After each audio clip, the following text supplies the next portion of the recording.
افغانستان میں آخری دنوں میں کیا ہوا جب طالبان نے کابل پر قبضہ کر لیا تھا اور اشرف غنی کیسے فرار ہوئے، امریکن فوج نے کیسے اشرف غنی کو دھوکہ دیا۔ 2020 میں جب طالبان کابل کی طرف اندر بڑھ رہے تھے، یعنی افغانستان کی حکومت کو قبضہ کرنے کے لیے، تو اشرف غنی نے پاکستان کے اوپر الزامات لگانے شروع کر دیے۔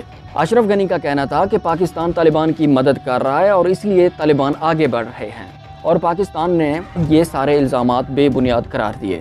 لیکن اب اشرف غنی کو پتہ تو چل چکا تھا کہ امریکہ اب اس جنگ میں اور نہیں رہنا چاہتا۔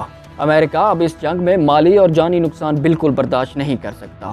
لیکن اس کے باوجود بھی صدر اشرف غنی نے جو بائیڈن سے کال کرنے کی کوشش کی، یعنی رابطہ کرنے کی کوشش کی، یعنی وہ جو بائیڈن سے آخری ملاقات یا کوئی رابطہ کریں جس سے اس مسئلے کا حل نکل آئے۔ لیکن جو بائیڈن کے جو انتظامیہ تھے انہوں نے سیکیورٹی چیف سے بات کرنے کی کوشش کی، کیونکہ جو بائیڈن کے پاس ٹائم نہیں تھا یا وہ بات کرنا ہی نہیں چاہتے تھے۔ جب صدر اشرف غنی نے سیکیورٹی چیف سے بات کی، یعنی امریکن سیکیورٹی چیف سے، تو انہوں نے اعتماد میں اشرف غنی کو لیا۔ انہوں نے کہا کہ ہم آج بھی افغانستان کے اندر انسانی حقوق اور افغانستان حکومت کے ساتھ ہیں۔ اگر طالبان نے مذاکرات نہیں کی تو ان کو اس کی قیمت چکانی پڑے گی۔ یہ security chief adviser Joe Biden کے تھے یہی اس کو بتا رہے تھے صدر اشرف غنی کو۔ ان باتوں کو سن کر صدر اشرف غنی کوئی خاص مطمئن تو نہیں ہوئے۔ اصل میں امریکی صدر جو بائیڈن اس جنگ کو ایک بھی دن آگے کھینچنے کا بالکل ارادہ نہیں رکھتا تھا، کیونکہ وہ جلد ہی جلد اپنی فوج اور اپنی چیزیں افغانستان سے پھر امریکہ واپس لے جانا چاہتا تھا۔ قطر معاہدے کے مطابق امریکہ 1 مئی 2021 تک اپنی تمام فوج جو ہے نا افغانستان سے باہر نکالنے کا پابند تھا، مگر امریکن جنرلز بار بار صدر جو بائیڈن کو یہ بات کہہ رہے تھے کہ ہمیں فی الحال فوج یہاں سے نہیں نکالنا چاہیے جب تک طالبان اور افغان حکومت کے مذاکرات آپس میں طے نہ پائیں، کیونکہ امریکہ اپنے وقت سے پہلے افغانستان سے تقریباً 80% فوج نکال چکے تھے۔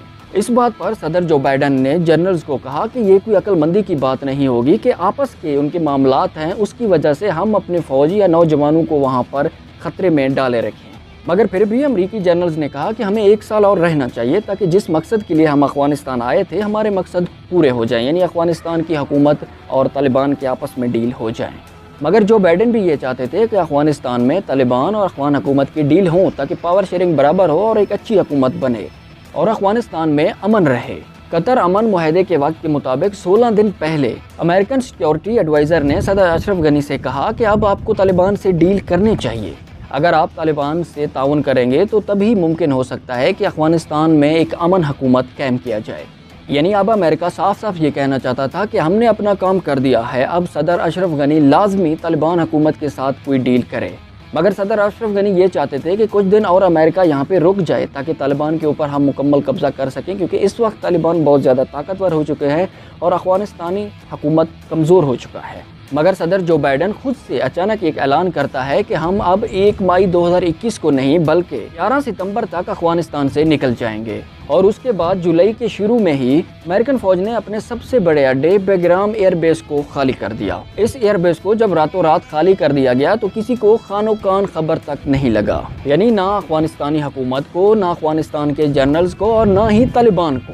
مگر یہاں پر ایک مزیدار واقعہ ہوا۔ جب صبح کے وقت وہاں پہ عوام پہنچا تو دیکھا ایئر بیس بالکل خالی ہے، اور وہاں پر انہوں نے دھاوا بول کر، یعنی جو افغانی شہری تھے، انہوں نے تمام قیمتی چیزیں جو ان کے مطابق اچھے تھے انہوں نے اٹھا لیے اور وہ رفو چکر ہو گئے۔ اور اس کے بعد جب ایئر بیس کو خالی کر دیا تو امریکی صدر جو بائیڈن نے کہا کہ اب ہماری کوئی ذمہ داری نہیں ہے کہ افغانستان حکومت یا طالبان آپس میں مذاکرات کرتے بھی ہیں یا نہیں، ہمیں اس سے کوئی فرق نہیں اب پڑتا۔ ان باتوں کو صدر اشرف غنی بہت اچھی طریقے سے جانتے تھے کہ امریکہ اب ہمارے لیے اور کچھ نہیں کرنا چاہتا۔ تو اس دوران افغانستان کی فضائیہ بھی بہت کمزور تھی، تو اس وقت افغانستان کی حکومت کے پاس چند ہیلی کاپٹرز تھے اور چند ایئر کرافٹ تھے۔ وہ کچھ خراب تھے، ریپیئرنگ کے لیے کھڑے ہوئے تھے، اور کچھ چلا نہیں سکتے تھے کیونکہ سارے جو غیر ملکی تھے وہ افغانستان سے نکل چکے تھے۔